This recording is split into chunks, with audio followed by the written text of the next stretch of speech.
लातूर कधी काळची राष्ट्रकूट राजघराण्याची राजधानी, तब्बल 19 मार्गांनी जोडली गेलेली गंजगोलाईची बाजारपेठ ही लातूरची खासियत। हैदराबाद संस्थान भारतात विलीन होईपर्यंत लातूर हैदराबाद संस्थानच्या अंमलाखाली होतं। 1960 मध्ये ते महाराष्ट्रात विलीन झालं। 15 ऑगस्ट 1982 रोजी मराठवाड्यात लातूर जिल्हा अस्तित्वात आला। विलासराव देशमुख आणि डॉक्टर शिवाजीराव पाटील निलंगेकर असे दोन माजी मुख्यमंत्री लातूरनं दिले।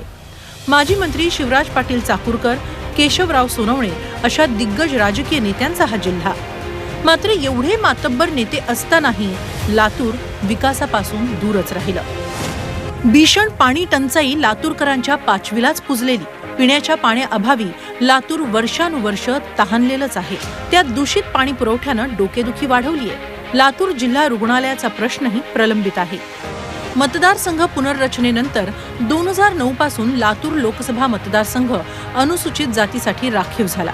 विलासराव देशमुखांच्या निधनानंतर झालेल्या सलग 2 निवडणुकांमध्ये काँग्रेसच्या उमेदवारांना पराभवाचं पाणी चाखावं लागलं। 2009 मध्ये काँग्रेसचे जयवंत आवळे यांनी भाजपचे सुनील गायकवाड यांचा 8000 मतांनी पराभव केला। मात्र 2014 मध्ये मोदी लाटेत भाजपचे डॉक्टर सुनील गायकवाड यांनी काँग्रेसचे दत्तात्रय बनसोडे यांना तब्बल 2.5 लाखांच्या मताधिक्यानं हरवलं। 2019 मध्ये भाजपच्या सुधाकर शृंगारे यांनी काँग्रेसचे मच्छिंद्र कामत यांचा 2.25 लाखांनी पाडाव केला। विधानसभेत सध्या लातूर शहरमधून अमित देशमुख आणि लातूर ग्रामीणमधून धीरज देशमुख हे 2 काँग्रेस आमदार आहेत। अहमदपूरमध्ये बाबासाहेब पाटील आणि उदगीरमधून संजय बनसोडे हे राष्ट्रवादी काँग्रेसचे आमदार आहेत। तर निलंग्यात भाजपचे संभाजी पाटील निलंगेकर तर लोहामध्ये शेकापचे श्यामसुंदर शिंदे आमदार आहेत। भाजपकडून अनेक जण गुडघ्याला बाशिंग बांधून तयार होते।